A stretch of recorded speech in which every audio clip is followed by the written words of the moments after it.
On a hot summer night in Texas, 3 teenagers are hunted and slaughtered. The killer is sentenced to die and then set free. How can this serial killer get out of prison? How could he have been on death row and make parole? He got by with murder. He could do it again, and he did. Kenneth McDuff was a killer when he went in, and he was a killer when he went out. A second wave of murders shocks the state, giving parole a bad name. It changed the criminal justice system in Texas, there's no question about it.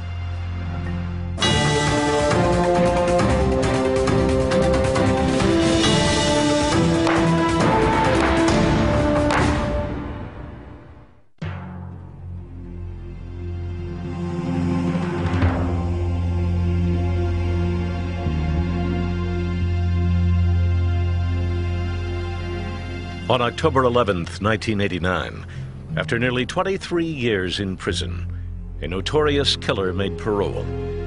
The release of 43-year-old Kenneth Allen McDuff shocked the people of Central Texas. The general reaction was, how on earth could this man get out?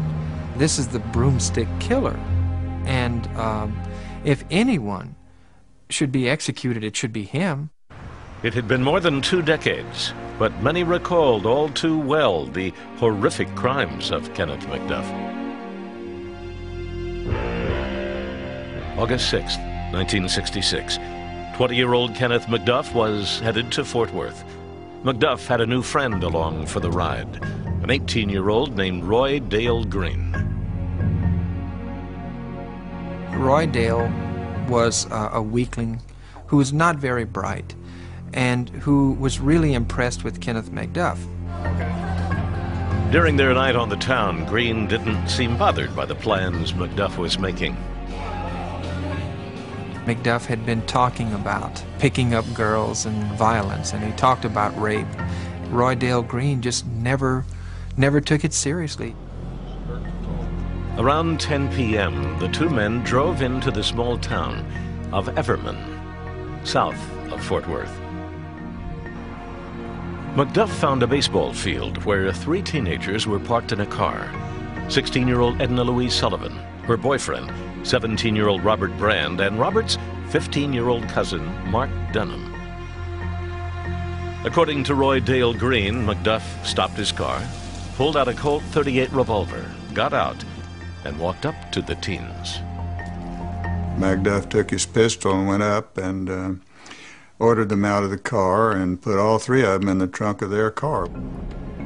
Green followed in McDuff's car as his new friend drove the teen sedan to an isolated area. McDuff ultimately opened the trunk, took the girl out, put her in his car, and just shot those poor boys. They begged for their lives, and he just shot them, and it was just cold-blooded murder. McDuff was impatient, and when he could not close the trunk of the teens' car with their bodies inside, he backed it up to a fence, leaving the trunk open. Then he and Green got into McDuff's car and drove away, with Louise Sullivan locked in the trunk. They drove around, finally found the proper place for him to commit his acts on this poor Louise Sullivan. Then he raped her. McDuff raped the girl using an old broomstick he had in his car. Finally, he used the broomstick to kill her. McDuff laid her down on her back and sat on her chest and took that broomstick and held it down over her throat and pressed and pressed and pressed with it until she finally gasped and died. McDuff and Green dumped Sullivan's body in some tall grass, then headed home. The boys' bodies were found the next day in the trunk of their car. When the news got out, Roy Dale Green broke down. Green had a conscience, and he got to feeling real bad, and he told somebody what had happened. Green led police to the body of Louise Sullivan. McDuff was quickly arrested. Green, his accomplice, was the star witness against him at his murder trial. On the stand, Green seemed terrified to be in the same room with McDuff. His voice would drop to an inaudible level.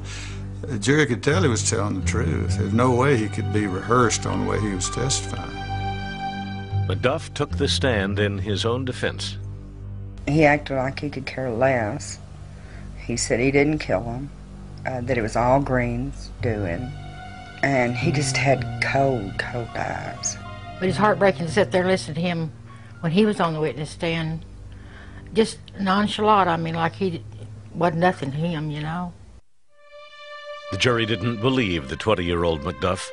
In November 1966, they found him guilty. The judge sentenced him to die in the electric chair. He became known as the Broomstick Killer. During the 6 years after the murders, the condemned killer managed to win 2 stays of execution. Then, in 1972, he got lucky, as did everyone facing the death penalty in the U.S. The Supreme Court overturned the death penalty. That meant that everyone on death row, including Kenneth McDuff's sentence, were commuted to life. Dallas investigative reporter Robert Riggs tracked attempts by McDuff and other convicts to make parole. They were eligible for parole, but who would imagine somebody would give it to them? McDuff kept at it and got lucky again. In 1987, a federal court ruled that Texas prisons were so overcrowded they violated the civil rights of inmates. The court set limits on prison populations. As a result, county jails became overcrowded with a backlog of inmates. So a deal was quietly struck between Texas Governor Bill Clements and members of the parole board. And that pact was that in order to relieve prison overcrowding, you're going to turn loose 150 inmates a day. They went through the con artist, eventually worked their way up to the car thieves, but suddenly they had run out of bodies. They found themselves in the dregs of the prison system. The parole board reached Kenneth McDuff in October 1989 and set him free. I was absolutely flabbergasted when I heard they'd parole that man, because I knew that he wasn't going to quit. I knew he wasn't going to quit.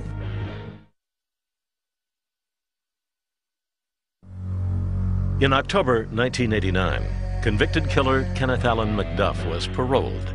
His release alarmed the people of Central Texas, and law enforcement officers like brothers Mike and Parnell McNamara, both deputy U.S. Marshals in Waco. When McDuff was set free, the 2 men were deluged with calls. We had people tell us that they had their windows barred, their doors bolted shut, people that had not carried guns before carried guns. They were scared to death. After he paroled out, he returned to the Rosebud area and was right there in the middle of those people. Rosebud, Texas, a small town near Waco, is where Kenneth McDuff grew up. Longtime residents Wanda Fisher and Glenn Stock still remember the young bully who became the Broomstick Killer. He was a loner. If Kenneth could push you or knew he could push you, he'll push you to the limits. But if he knew he couldn't get by with nothing, he wouldn't mess with you. Young Kenneth McDuff apparently was most influenced by his domineering mother, Eddie, known around town as the pistol-packing mama. Mrs. McDuff carried the reputation of being a bad person. She did carry a gun. That was always said, that she always had a gun with her in her purse. At home, Addie McDuff lavished praise on her son and, by all accounts, protected him, even when he got in trouble. By his late teens, McDuff had been arrested and served time for a number of burglaries, a rap sheet he dismissed as trivial in an interview years later with author Gary Laverne. When I spoke to Kenneth about this string of burglaries that took place when he was around 18 or 19 years old, he just laughed and he said, "Oh, they was just pranks."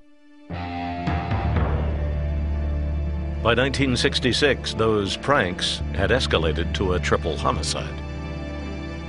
When McDuff was paroled in 1989, few Rosebud residents believed he was reformed. No one wanted Kenneth McDuff to come back to Rosebud. We knew that he would be trouble. As expected, in July 1990, there was trouble. McDuff was a rabid racist. One evening in Rosebud, while he's on Main Street, some young black kids were walking by, and he called them names and racial slurs and pulled a knife out on them, which should have sent him back to prison forever. McDuff was sent back to prison for the threat. But because of the chronic overcrowding problem in Texas, he was out on the streets after only a few months. It made no difference if you violated your parole, if you violated probation, anything, or if you really committed a serious crime, you weren't going to do much time. Following his re-release, McDuff appeared ready to make a change.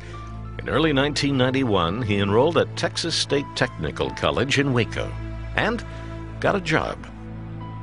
According to McDuff, he wanted to make money legitimately. At least that's what he told me when I interviewed him.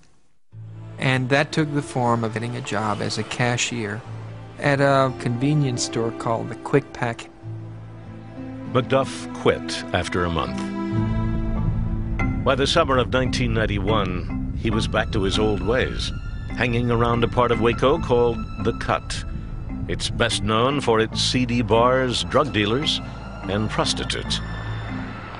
He used, bought, and sold drugs and engaged in behavior that should have sent him back to prison because they were violations of his parole. But his overworked parole officer did not send him back to prison. Kenneth McDuff slipped through the cracks. Left unsupervised, McDuff demonstrated a monstrous appetite for beer, crack cocaine, and violent sex. McDuff was a sexual sadist. He got his thrills from causing pain and causing terror. Women were less than human to him. They were something to be used and used up, as he said. He was very brutal to them, and the ones that did get away from him literally escaped with their life because a lot of them didn't. One who didn't was a prostitute named Brenda Thompson. McDuff was stopped at a routine roadblock late one night in October 1991. When an officer approached his pickup truck, he saw a woman screaming and kicking the windshield as if she was trying to escape. To the officer, it looked like her hands were bound. McDuff crashed through the roadblock. They did give chase, and but he was able to get away at that time, and that's the last time that Brenda Thompson was seen. Just days later, another prostitute named Regina Moore vanished from the streets. She was last seen in the car with Kenneth McDuff. So that was two people right there that had just vanished that were last seen in his company. Yet the Waco police did not pursue McDuff. They really never, from what I understand, fully checked him out. So he was always in the grasp of police who, through really lousy police work, always let him go on to another victim. Sunday, December 29th, 1991. McDuff was on the move again, this time headed south to Austin in a tan Thunderbird. At his side was a new friend, Alva Hank Worley. Also out that night was a 28-year-old Austin woman named Colleen Reed. Colleen Reed was a lovely, bright accountant, a woman who was beloved in her office in Austin, many, many friends. That afternoon, Colleen didn't feel well. She took a long nap and woke up in the early evening. She woke up and realized that she still had to go deposit some money at the ATM. Her car was filthy. She went to the bank. She went to the local supermarket, and then she went to wash her car. And little does she know that Kenneth McDuff and his accomplice are circling this car wash like a shark circling its prey. They slide in behind her. McDuff slips out of his car, grabs her by the throat. He's an enormous man, enormous hands. She's a very small, petite woman. Literally lifts her by one hand by her throat, shoves her into the car. People standing on the front porch of a nearby house heard a woman screaming. They heard the screams and immediately went over to the car wash, where they found Colleen's car still dripping with suds, still wet. No one's there. She was gone. Poof, gone.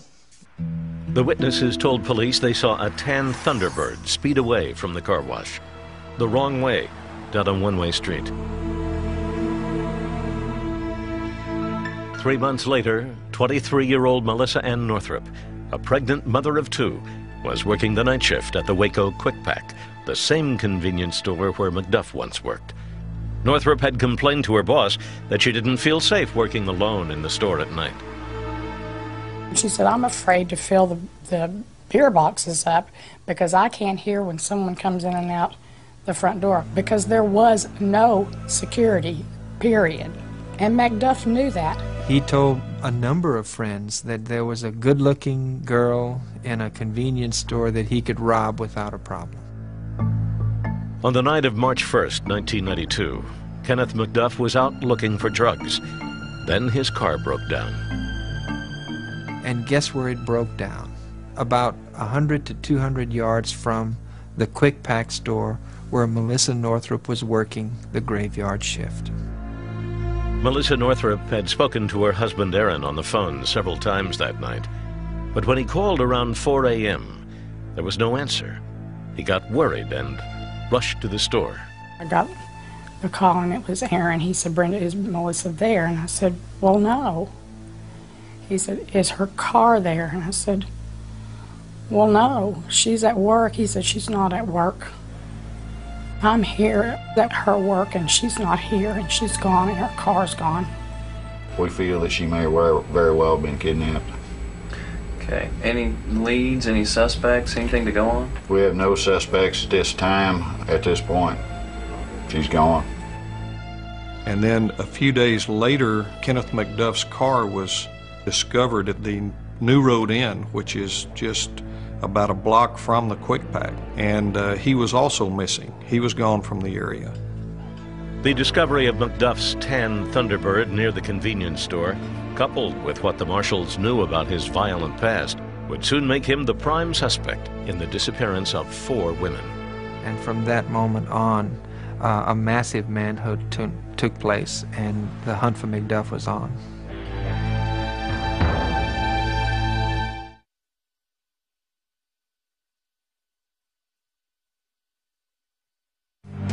In March 1992, a manhunt began in Central Texas for Kenneth McDuff, a convicted killer who had been sent to death row and then paroled. An overcrowded prison system led to his release, along with other violent criminals. McDuff was the tip of the iceberg. There were hundreds and hundreds of Kenneth McDuffs released onto the streets of the state. But McDuff, the notorious broomstick killer, was one of the worst. Now he was suspected in the disappearance of 23-year-old Melissa Ann Northrup. In March 1992, she vanished from her job at a convenience store in Waco. We didn't have a clue where she was at or whether she'd turn up or anywhere, but she was reported missing from the store. As a missing persons case, jurisdiction fell to local authorities. The Texas marshals and federal prosecutors, convinced that McDuff was responsible for the disappearance, wanted badly to get on the case, but they couldn't unless there was a federal charge. We knew he was on the prowl, and we did feel a commitment to get him off the street as soon as we could. We just felt this immediate urgency. What are we going to do about it? Federal prosecutor Bill Johnston did some digging and found an informant willing to say that McDuff sold him some LSD, a federal offense. For 1 tab of LSD, which is all we had to work with, I wrote an affidavit right then, and the magistrate issued the warrant, and the chase was on. A chase that now brought the weight of the federal government into the hunt for Kenneth McDuff. We searched all the area around the TSTC campus where McDuff had been going to school. We searched the fields and followed up all the leads we could. There was a big effort on the part of many agencies in this area to try to find Melissa. Melissa Ann Northrup was no longer the only woman missing. Authorities learned that there were 3 other disappearances for which McDuff was allegedly responsible. 2 prostitutes from the Waco area and a 4th woman, Colleen Reed, abducted from a car wash in Austin. Investigators decided to search McDuff's parents' home near the small town of Belton, Texas. They questioned McDuff's father about where his son might be. He said, I don't know where he is. Says if you find him, you can kill him if you want to. And that was the beginning of 6 weeks of bizarre things. For those 6 bizarre weeks, investigators sought out anyone who might have known McDuff. We got the same story from almost all the people that we interviewed, that he had continuously talked about murdering people, burying people, disposing of bodies. Then they found Alva Hank Worley, a high school dropout, small-time crook, and occasional drinking buddy of McDuff. Worley lived at Bloom's Motel off Interstate 35 in Belton. He seemed suspicious from the start. What was most apparent in our interview with Worley was his lack of feeling at all. It was certainly a signal to us that he knew far more than what he was telling us. For several weeks, authorities kept showing up at Worley's rundown motel room.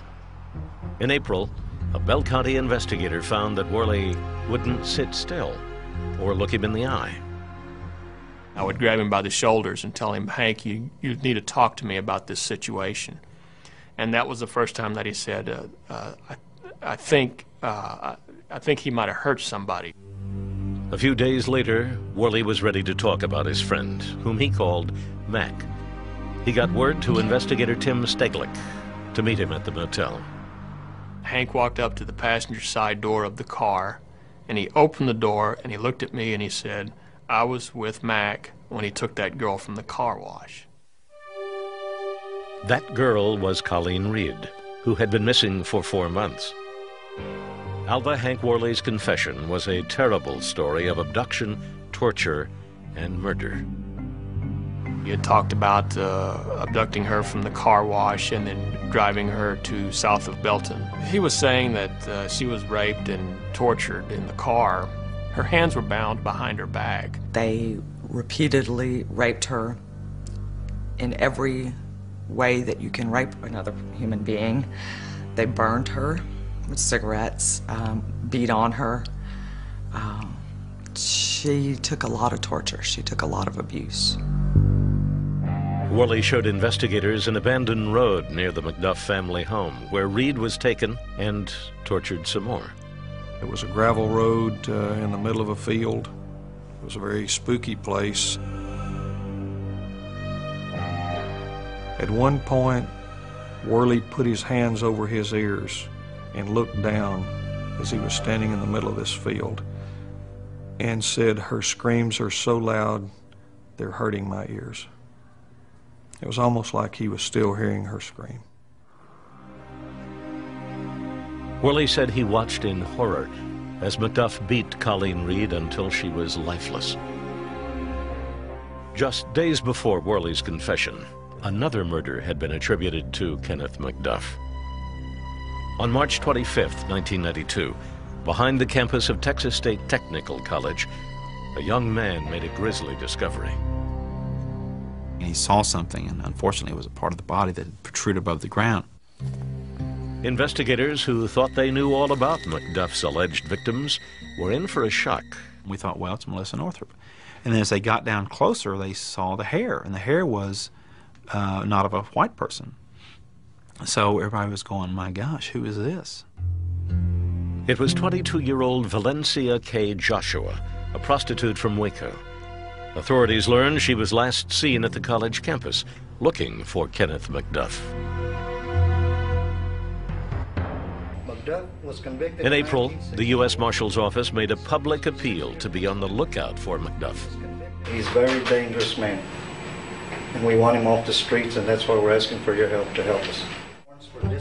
The manhunt now included dozens of local, state, and federal officers, all working around the clock. It was 24 hours a day, 7 days a week. Nobody went home. People, we slept in the halls. I mean, it was the most intense manhunt that I've ever been involved in. On April 26, 1992, in rural Dallas County, the search for Melissa Northrup came to an end. A fisherman discovered her badly decomposed body floating in about 4 feet of water. For Melissa's family, 57 days of waiting were over, but her mother still had to give Melissa's 2 children the news. The most difficult thing I had to do was sit down with these 2 kids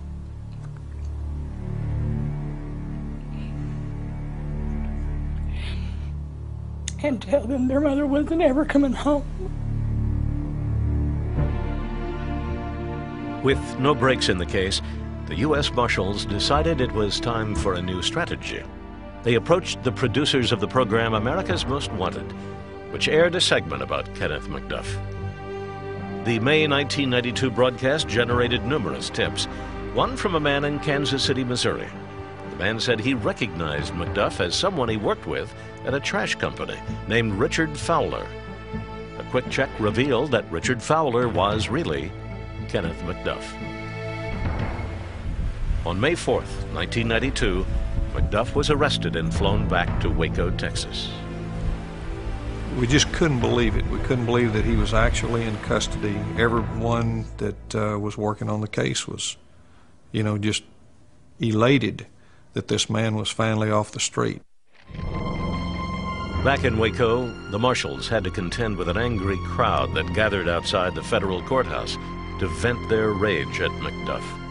Suddenly, the extended family members of Melissa Northrup exploded in anger and began screaming and sobbing and crying at him. Your vengeance is mine, saith the Lord!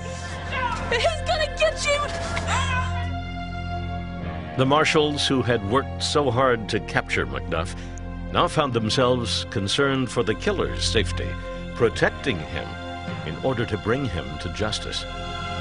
These were not murders of opportunity. It wasn't like he just snapped and went out and murdered. He actually pre-planned and determined to find a victim.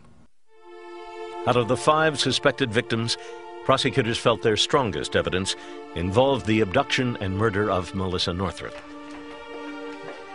The state would try that case first. A bearded McDuff appeared in court in July 1992 for arraignment on capital murder charges. Mr. McDuff, how do you wish to plead to the allegation? Not guilty.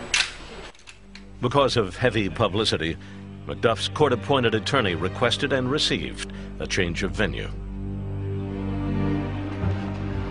In February 1993, a Houston courthouse became the setting for McDuff's second capital murder trial. The evidence is going to show you in this case that there were only 2 people who were the witnesses to the death of Melissa Ann Northrup, one being Melissa Ann Northrup, and the second was Kenneth Allen McDuff. So it is a circumstantial case. During testimony, cameras were allowed to record only pictures and no sound. One of the first witnesses for the prosecution was Kenneth McDuff's mother, Addie, now 77 years old and in frail health. She had been subpoenaed to testify as a hostile witness. She confirmed that her son used her credit card. Receipts showed McDuff was in the Waco area the night of the abduction. McDuff objected to his mother being called to take the stand against him. I didn't personally want her to come because of her health, but the district attorney insisted on it. In court, McDuff became agitated when 2 former friends testified that he used drugs and once tried to talk them into robbing the convenience store where Northrup worked. Kenneth is firmly convinced, and as are we, that these people are not telling the truth. And it's hard to listen to. McDuff began to get impatient, even with his own lawyers.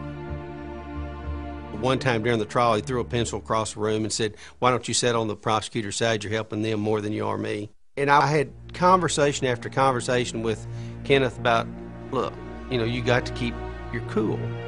But McDuff complained to reporters that his attorneys weren't following his orders. My attorneys want to ask the questions I requested for them to ask of the witnesses. What are they doing wrong? Well, they just go through the motions. McDuff soon had more reason to be upset when the judge allowed the testimony of Alva Hank Worley, his confessed accomplice in the murder of Colleen Reed, a crime for which he had not yet been tried. I think it's going to be very inflammatory and not give me a fair trial in the present case. The prosecution argued that Worley's testimony would establish a pattern of conduct. Showing McDuff murdered Reed would help prove he murdered Northrup. It's called signature crimes, to show the similarities, to show that this was McDuff's signature, the way he committed his murders. Prosecutors said there were many similarities between the two crimes, including the way the two victims looked, and that shoelaces had been used to tie up both women. In February 1993, a nervous Alva Hank Worley arrived at the courthouse. I'm scared to death of that fella. Why are you so scared? I'm scared of him. Worley's testimony about the murder of Colleen Reed would not turn out to be the worst problem for the defense. That came when Kenneth McDuff insisted on taking the stand. I spent days, literally, trying to get him not to testify. Under the rules of evidence, if he did not testify, then his past criminal convictions for the 3 murders in '66 wouldn't have come into the courtroom. McDuff ignored his lawyer's advice and took the stand. For 2 hours, he spun a rambling tale. It was just a fairy tale that he tried to explain everything away, that he'd gone to San Antonio and he got a truck driver to haul him somewhere, and he got off in Kansas and he got a train. You know, it's just stupid. During McDuff's testimony, prosecutors brought up the brutal broomstick killings, describing McDuff as a murderer by occupation. It took jurors only 4 hours to reach a decision. We, the jury, find the defendant, Kenneth Allen McDuff, guilty of capital murder as charged in the indictment. During the sentencing phase, the prosecution said there was only one appropriate punishment. You can look Kenneth McDuff in the eye and say, you deserve the death penalty for your heartless, brutal, soulless acts. The defense requested life in prison for the ex-con. Mr. McDuff knows how to do time. He functions well in a highly structured environment. It took the jury about an hour to decide his fate. McDuff showed no emotion as he heard the judge read the sentence. I assess your punishment at death by lethal injection. McDuff maintained his innocence as he was led from court. I'm sorry about what happened, but I wasn't the one who did it. A year later, in 1994, McDuff received a second death sentence for the murder of Colleen Reed, even though her body had not been found. Following the verdict, Melissa Northrup's mother, Brenda Solomon, hugged Colleen's sister, Lori Bible. McDuff could not control himself as he was led from the courtroom. Settle down, fella. This ain't necessary to be hanging on to. Just want to be there.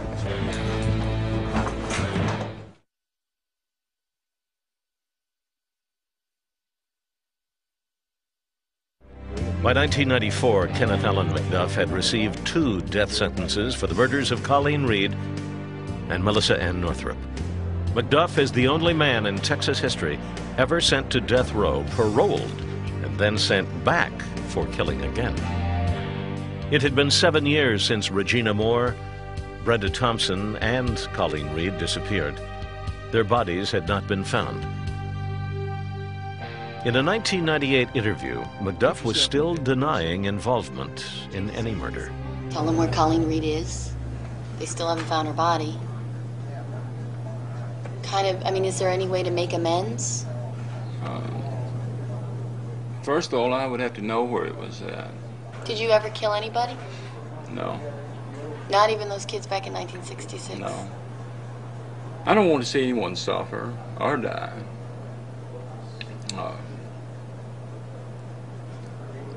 There's so many rights and wrongs, in the world that, it's whose point of view what is right and what's wrong. Some would say you're the poster child for what is wrong. And you sure talking to me bad. As McDuff's execution date drew near, an informant close to the killer offered to try to get him to talk about the locations of the bodies. Eventually, the informant came back and said, he told me where one was for sure and gave me a good idea on another one. Kenneth McDuff's directions proved accurate. Regina Moore was found next to a bridge off the side of a highway. In late September 1998, investigators videotaped the recovery of her skeletal remains. Moore's hands had been tied behind her back with shoelaces. Her ankles were bound with stockings. It looks like it's wound around both of them and back around the back of them. But you can only imagine what her last minutes or moments on this earth were like at the hands of Kenneth McDuff. McDuff also revealed where he buried Brenda Thompson. Assistant U.S. Attorney Bill Johnston followed McDuff's directions to a heavily wooded area just outside Waco. I just chose to dig in one little place. About a foot down, I hit something hard and got down on my hands and knees, and it was a bone. Brenda Thompson was buried about a foot deep, lying face down. One woman was still missing, Colleen Reed. She was the one McDuff wouldn't give up. In fact, McDuff said to the informant, if I give them Colleen Reed, they won't need me anymore. He said, they'll take away my commissary, they won't treat me right. This is a guy who's going to be executed in 2 weeks. I mean, it's preposterous anyway, but that's the way he thought. A meeting with officials was arranged. They assured McDuff that he wouldn't lose prison privileges, and he began talking. He began telling us with great detail how to find Colleen Reed. It was where he had grown up, near the Brazos River. Investigators searched for hours with heavy digging machinery, but still found nothing. That afternoon, desperate officials secretly arranged to bring McDuff to the site. It was a high-security, clandestine move off a death row with several investigators and a couple of different vehicles. Although the terrain had changed, McDuff pointed the search team in the right direction. He knew immediately. He said, tell them to move one blade length. They moved up one blade length, and the next thing, she was found. So, I mean, he knew within a few feet. The remains of Colleen Reed were removed from the ground 7 years after she was abducted from a car wash in Austin. Back on death row in Huntsville, prison investigator John Moriarty spent more than 40 hours with McDuff in his final days. He did admit to murdering 8 persons. That included the 3 juveniles in '66 and 5 adult females since his release on parole. But we strongly suspect there were a lot more. After a final delay, his execution date was set for November 17th, 1998. Just after 6 p.m., 52-year-old Kenneth McDuff was led into the death chamber and strapped to a gurney.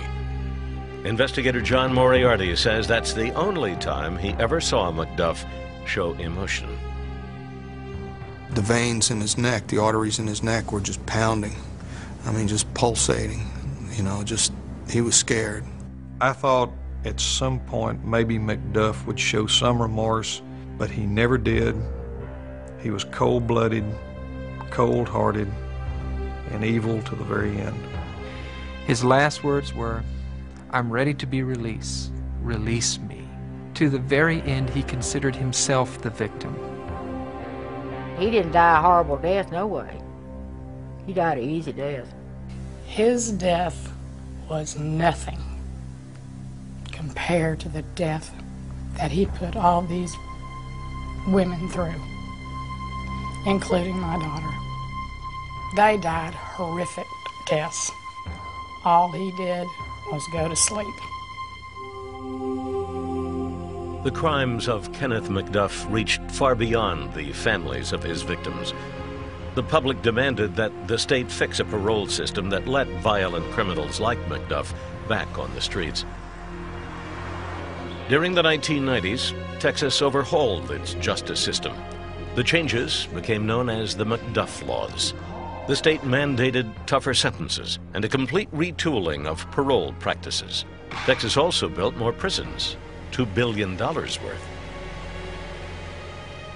The people of Texas and the legislature responded by building the largest prison system, some say, in the history of the free world.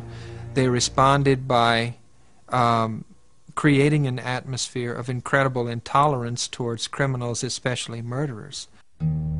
The body of Kenneth Allen McDuff was never claimed by his family. He is buried at the prison in Huntsville, his gravestone marked only by his death row number. But Texas will never forget him. Kenneth McDuff will be remembered as the evil earthquake that shook the foundation of the prison system and the parole system to its base. And out of it, the most sweeping changes in the history of Texas have come. And how ironic that such good came from such evil. More from Crime and Punishment, same time tomorrow. Next, Roy Marsden investigates what became known as the Babes in the Wood case from over 50 years ago. 2 small children went out to play and were never seen alive again.